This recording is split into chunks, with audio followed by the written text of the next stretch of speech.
Close Maya down so you can copy your preferences, okay? Every time you come in, we are copying our preferences. Someone in one of the other classes already said, my toolbar isn't there. And I said, did you copy your preferences? And I said, no. Shut down, copy the preferences. So I'm going to go through it again just so you can see it. So I'm deleting the 2016 folder from there. From the P drive, I'm going to my 2510 folder. I'm copying my 2016 and pasting it right onto the P drive. And then I can open up Maya. Okay. Also, while this is open, any videos I do for this class, I'm also teaching the intro class on Monday, Wednesday.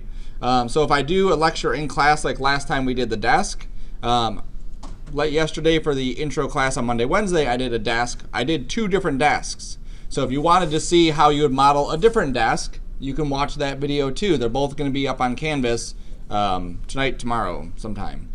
They're taking a little bit longer than I expected. Okay.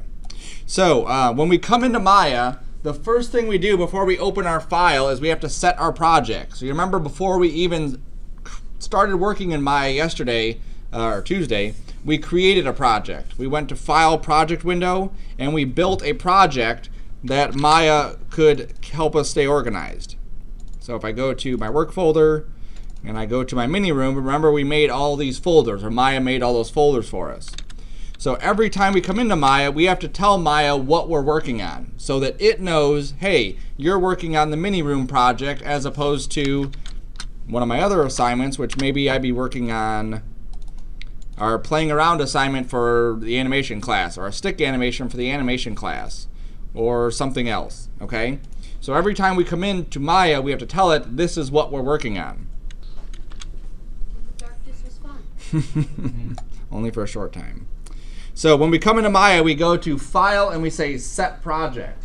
And all we have to do is when we go into it, we set the project and we tell Maya which project we're working on. So you'll see here, I have a mini room for Monday, Wednesday class, and then I have a mini room, I'm just going to rename this so that I can keep track of this, for the Tuesday, Thursday class.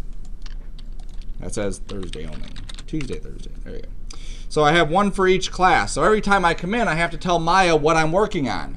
That way, when I bring stuff into Maya, it knows which source images folder to go to. When I save stuff out of Maya, it knows which folder to go to. Okay? So what usually happens is this, is that people just go find their file. 2510, work, here, scenes, and then you just double click this and then hope Maya opens it. Or you just go into Maya and you just go to the open over here and you try to open your file, and it doesn't set it. It doesn't tell Maya what you're working on. Okay? So once I've set it, then I can open up my file and then everything is good. It seems inconsequential now, but when we start rendering stuff, we start bringing in textures, it's very, very, very important. There we go. All right. So we have our desk. Now, if we remember the tin toy animation, a lot of the stuff inside that animation looked very simple. Part of it was the lack of ability on the software at the time to make the stuff look good. But the other part was that they just didn't model things to the level that they need to. So one of the things that we look closely at our desk, you'll see that the desk is very blocky, right? And we made it out of blocks. We just did some extrusions. If you look at these corners, though, they're super sharp corners, like razor blade sharp, and they shouldn't be. We should have a nice little soft bevel that goes all the way around those, and that bevel will make it appear to be like an actual surface a little bit better. If this is wood, typically wood would have a nice soft corner going around it, like a little softening. It wouldn't be that hard. So what we want to do is we want to add some softness to the edges of this. Nothing crazy, nothing like big and round, just very, very tiny, these little things called bevels that help round off the corners. All right, so I'm going to unreference my desk layer. So I just hit the R on the desk layer. Yes, sir.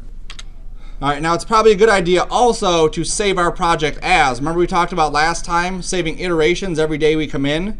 So I'm going to start the day off by saving my scene as, and just changing this to a 2. So instead of 0, 1, I'm going with a 0, 2. Okay, that way I have a backup in case I screw something up. All right, so now watch the process for adding a bevel. We're going to do this the correct way. I'm going to show you the wrong way to do this. The wrong way is not necessarily the wrong way, I guess it's just the long way.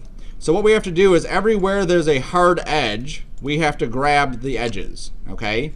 So if you look, everywhere there's a hard edge, all these edges in here. There's not a grab all edges button. There is, but I don't want to grab these ones, okay? So this is kind of where the pain of this could come in, is if we tried to do this, it would be actually very difficult to go through and make sure we grab every single correct edge. And then once we do grab the edges, we would add a bevel to it. And then you can see how it just breaks the edge a little bit. It just makes it a little bit softer. I can add another segment in here just to round it off. But then I can't do other ones. Like if I didn't grab all of them, I can't grab the next one and add a bevel to it because it wouldn't line up right. Okay, you see this kind of weird funky shape I get there, it doesn't blend nicely. So I have to make sure that when I do this, I grab all the edges at the same time that are the exact ones that I want. Now we can use a selection tool inside of Maya to do that, okay? There's actually a tool that will allow us to select anything that has a hard edge. And the way we know it's a hard edge is if we look at the angle between this face and this face, do you see what kind of angle this might be here? 90-degree angle, right? So if I tell Maya to grab any edges where we have a 90-degree angle, that should take care of everything, right? Because that should be it. So what we're going to do is we're going to go to edge mode. So go to edge mode on your top piece and marquee the entire thing. Okay? So I went to edge mode. I grabbed every single edge that's on that top piece. Then I'm going to go under the selection tools. So the selection tools are way at the top. It says selection. And then somewhere in here it says use constraints.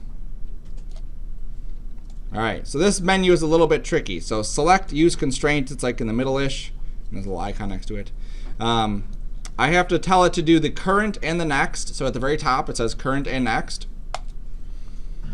And then under geometry, I have to tell it that I want to use the angle. So these are all different ways that we could grab different edges or different properties. So I'm going to say go to the angle, and I'm going to say a minimum angle of 80 and a maximum angle of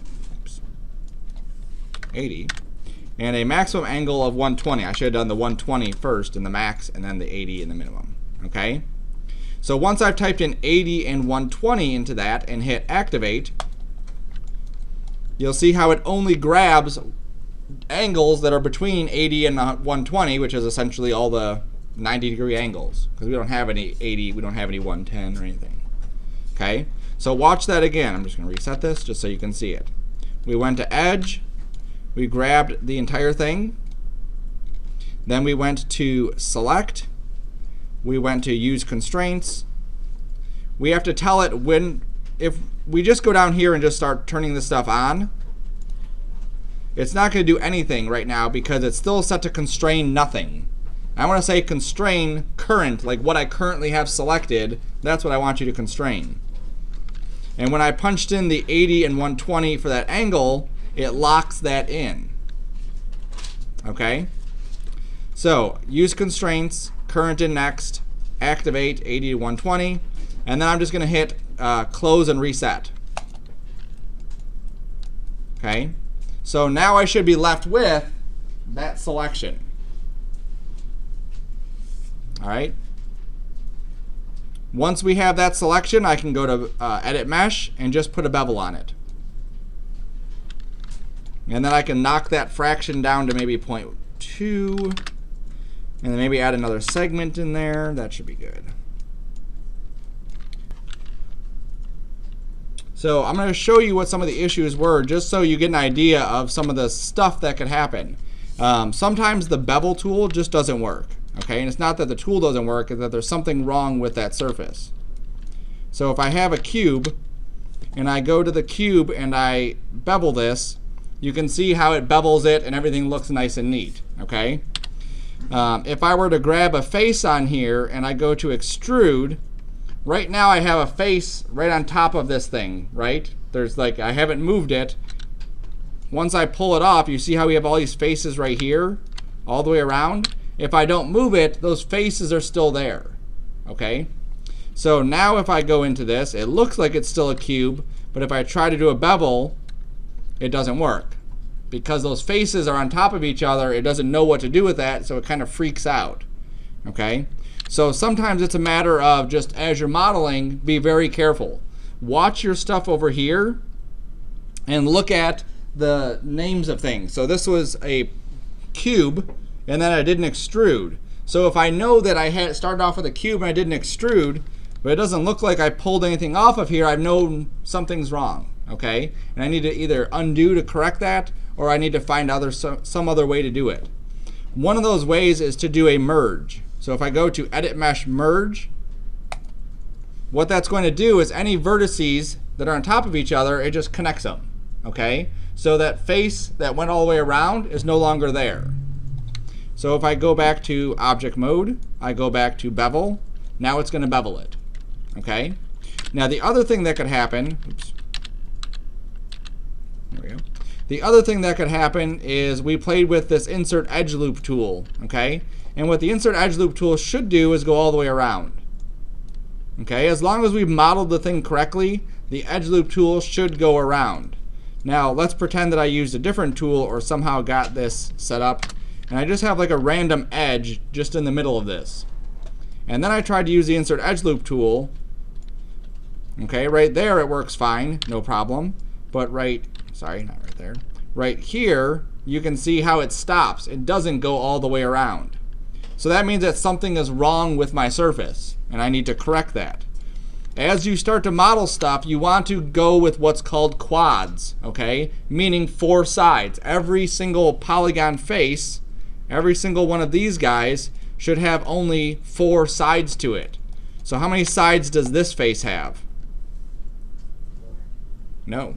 There's 1, 2, 3, 4, 5, 6 sides, okay? Even though it is rectangle, because it has these extra edges here and here and here and there, it counts that as extra sides, okay? So we want to not have that kind of stuff. So another tool that we can start to play with is called the multi-cut. So just real quick, create a polygon cube in your scene.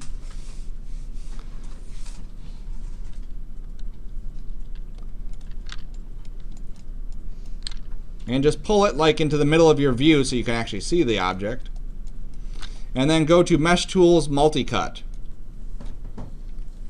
Okay, so make a cube, drag it to the center of your screen, and then go to Mesh Tools, Multi-Cut.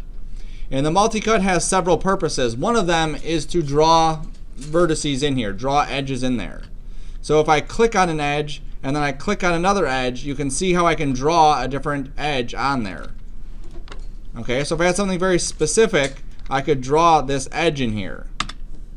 And as I draw this edge, I want to make sure I go all the way around. I want to make sure I have 4 sides all over the place. All right, so me cutting this down the middle leaves me with 4 sides on every one of these. So use the multi-cut a little bit just to practice drawing around here. And you can see I have to move the camera. There's no way for me to get around doing that.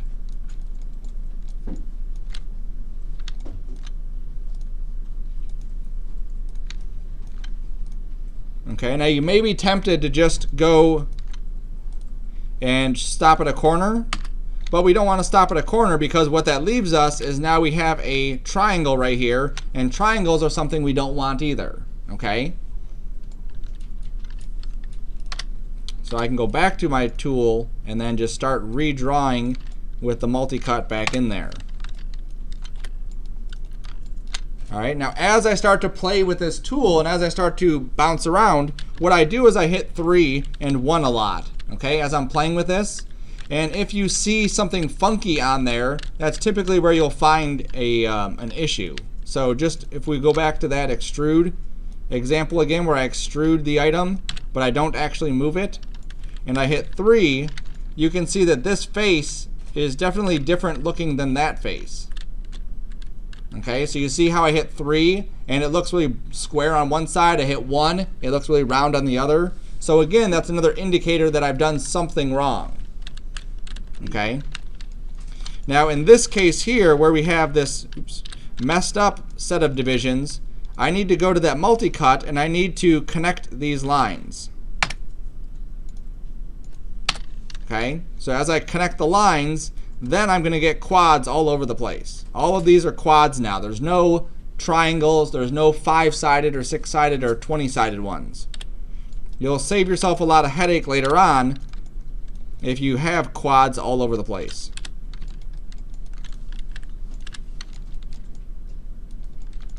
Okay, especially like this. I need to move that out. There we go.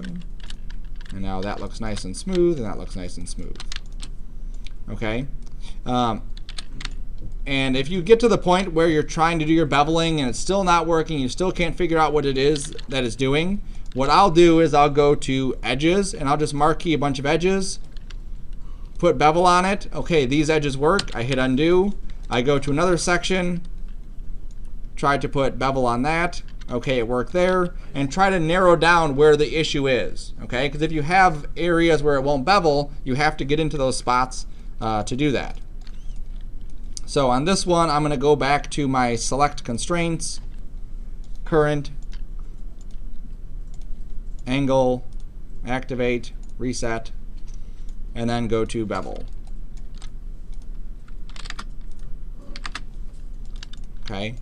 Now just to cover those options and what they do inside here, this current and next is literally like what you have selected. So the current object I had selected here is edges.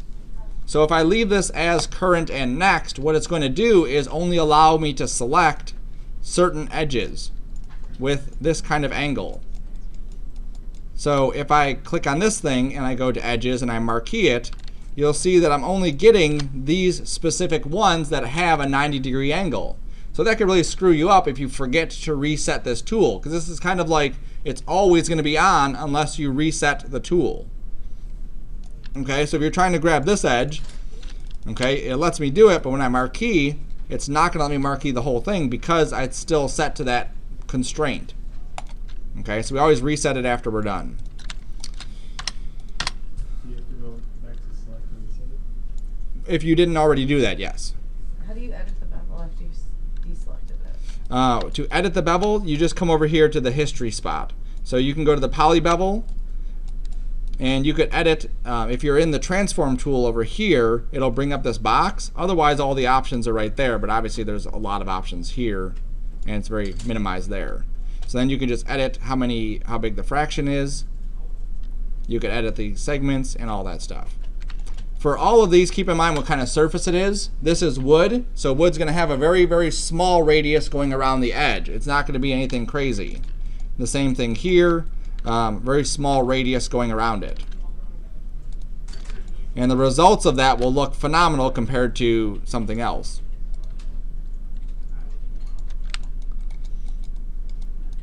Okay, so I'm going to show you real quick how to model a chair using the exact same things that we've already done. Okay, and I'm going to show a couple other things, and I'm going to let you guys on your own to just start playing around, creating some stuff and adding it to the scene. So to create a chair, I'm going to start off with a cube. Okay, and in this instance, I'm going to create a very standard chair that just has some legs and it has a back to it. That's all I'm going to do, just legs and a back. So I'm starting off with the base. I'm starting off with the seat of that chair. I know I need to pull some legs down on the chair, so what I need to do is just like the desk, I need to isolate where I want those legs pulled out of. So I'm going to use my divisions here. Let's say 3 this way and 3 that way. And you can see how I get this pattern, like tic-tac-toe pattern, where I could just grab these 4 faces here and extrude them and pull it down. Okay, now that's obviously a little bit too blocky for me, so I don't want that. So I'm going to hit undo. And as I hit undo, I'm going to look at this and see it says poly extrude, so I still have an extrude. I'm going to undo it until that extrude goes away. Because what I want to do is get back to the default, and I'm just going to scale these out like this and scale these out like that. Maybe a little bit less there. There we go. So now I have these 4 corners still selected. I can go to extrude, and I keep hitting the hotkey, Control E, same thing, extrude. Control E, drag this down, and now we have legs for the chair. And I could even come over here to my offset and change the offset on them and give them a little bit of a taper. So 0.05 looks like a good number. Yep, that's good.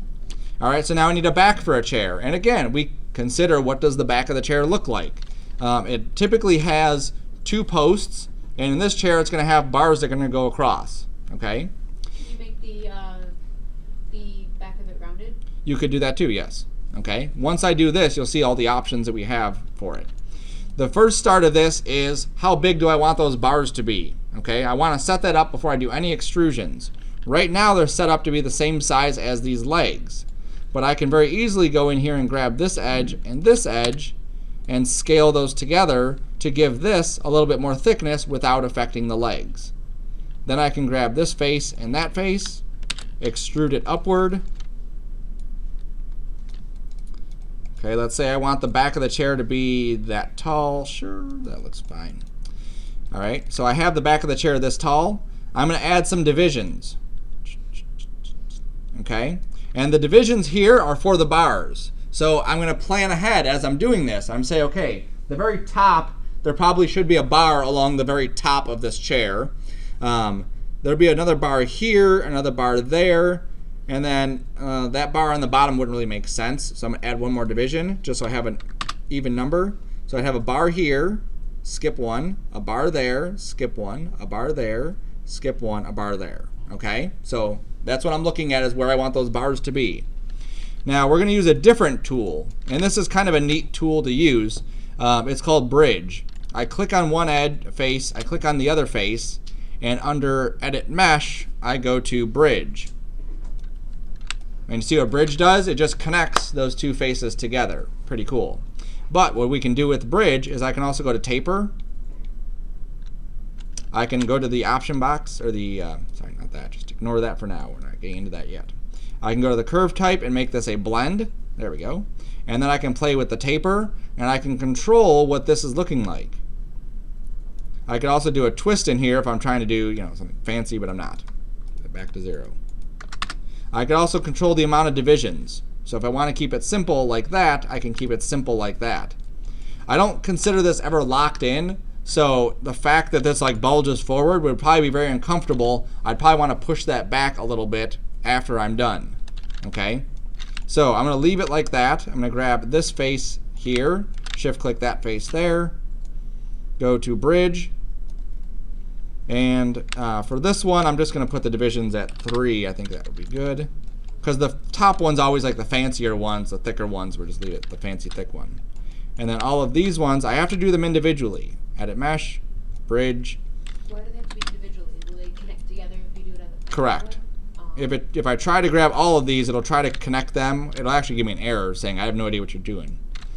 I think good, just let it work. Right. Is there a reason for the 3 segments? I want 3 because if I'm going to push them back a little bit. So if I have too many divisions, what's going to happen is it's going to be difficult to keep it nice and smooth. Okay. So just to show you, if I had like that many divisions, it was like overkill to try to keep this nice and smooth. 3 is like a good amount. So I'm going to go to vertex mode, and I'll start at the top. Actually, I'll go to face mode for this one. And all I want to do is grab this top face and just push it in. Okay? And so what I'm doing is I'm keeping a consistent thickness here, and I'm kind of rounding that. For these ones, I'm going to grab the faces too. I can grab all of these at the same time because it's just moving now. It's not using a tool, it's just moving stuff. There, that works. I'll even go a little bit deeper there. That's cool. All right. All right, so there's my chair. So there's a lot of stuff that we can do with this, just kind of playing around. Now the biggest thing was planning out where I wanted those bars to be, planning out where I wanted the legs to be. At this point, if I decided, ooh, I'd like the legs to be a little bit thicker or a little bit longer or whatever, it's possible, just makes it a little bit more difficult to do. Okay? At any point, I can go to my vertices and grab the leg bottoms and move them wherever I need them to be, or even the chair bottom, I could adjust it somewhat, or the entire chair top here. Can you give the dip in. Yeah. All we have to do is just add more divisions. So I use the insert edge loop. I'm going to put a division here, put a division there. And to be accurate about this, I'm going to switch to the move tool and go to my split rings. That's what just did that. And set these to 0.5. That way that split happens right in the center, okay? And then I can just grab the vertices here and there and just dip that down. Cool. I got something a little bit cushionier. And then just like we did on the other stuff, I go to edge, I marquee everything, I go to my selection constraints. Come on. I go to my, there it is. I don't know what it was doing. Angle, activate, and then add my bevel in here. Close and reset. Lower this to 0.1 or 0.2. Set that to 2. And then I can also hit 3 on here, okay? So remember 3 smooths stuff out? Now that we have all these bevels in these right spots, I can hit 3 and it'll, let me turn the wireframe off. It'll round out some of these a little bit better. Some of these areas don't look good, so I'm gonna put it back to 1. But I could have hit 3 if it was a better, more defined model. What was that? What's the point of 2? 2 is so you can see the smooth and the rough at the same time. I'm gonna pull that back a little bit too. I don't want that out so much. And then I can stick the chair, come on, underneath the desk. And of course it should fit. Oh, look at that, that's horrible. That's horrible design. So what I need to do is I need to pull this up, and I need to pull these vertices up. That looks good. And then I just pull this back down. Oh, but it would look better on the wall. That? Well, Yeah. I can duplicate it and throw one on the wall. Now I got 2 of them. Okay, so all these tools that we're using, we've used 4 tools, 4 main tools so far. We've used insert edge loop, we've used the bevel, we've used extrude, we've used multi-cut, and I guess bridge, so 5 tools that we've used so far are tools that I will typically use across the board like every day. Just to show you some extra stuff that you could create using those tools, here's a cube. So I'm just going to flatten the cube out a little bit. I'm going to grab the face in the center. I'm going to extrude it. I'm going to go to offset. I'm going to extrude it again. And there we go. So now we have either a picture frame or we have a computer screen, however you want to lay it out. Okay, and then I can take that picture frame and put it on the wall, or take the computer thing and put it on the desk. Keep in mind too that we don't always have to build these things in a 100% accurate way as to how they be created in the real world. All right, for right now this is a picture frame, so I'm just going to set this over here on the wall. And see how I'm typing in 90s over here, and I'm keeping my values nice and even, so I don't have some random thing that's just kind of like, oh, it's kind of in the wall. No, I want it perfectly. Was that? Yeah. All right, so here's my computer screen. Let me rotate it this way because it's going to be on the desk about that way. And I need a stand for the computer screen because you can't just have a computer screen. So what I can do is I can... To the wall. Was that? If you mount it to the wall. I could mount to the wall, but I have this other thing here. That'd be a really awkward way to see that. So I'm going to create a cylinder. Okay, because basically all we've done so far is just cubes. And on the cylinder, I'm going to scale it. Okay. Now in this case, I want to just make this whole thing like the radius thinner, like it would be for a stand. So I can come over here to radius and just type in a smaller number. There we go. And I'm going to add a division in the height. I'm going to pull the division here down. And then I'm going to grab the faces. 2, 3. And I'm going to look at this and see if I'm even. I'm not. This face needs to be deselected, and that face needs to be selected. Yep, that looks good. All right. So now I'm going to just extrude this.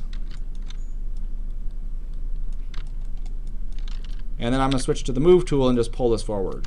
Okay, so now it looks like a monitor stand. There we go. Okay, so now I can grab both of these objects. Remember grouping, Control G. So I have Control G grouped, and then I can scoot this over onto my desk. And as it's grouped, I can just hit R to scale it, grab the middle,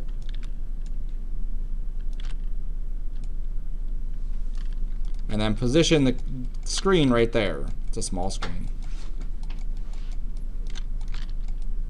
We have more than one picture, so let's put another picture here, put another picture there.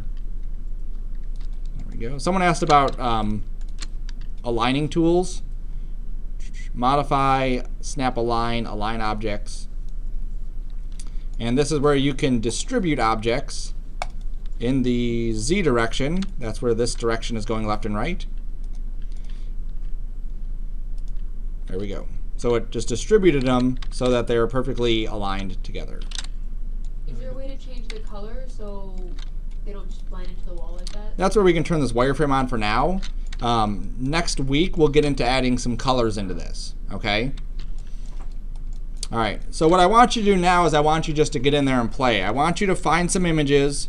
I'm doing all these off memory, but realistically, I've done these before. I've done picture frames and computer screens and whatever else. So if you look up kids room on Google, you can see all of these basic shapes and keep them basic. I don't want you to try to model a character at all. Keep the stuff basic. A book, perfect. A box on the wall, perfect. Okay, this is your first, like, let's try and play. We don't want to just drive ourselves crazy. Okay, so there's lots of different things that you could do to this to make it very, very simple and very, very elegant. All right.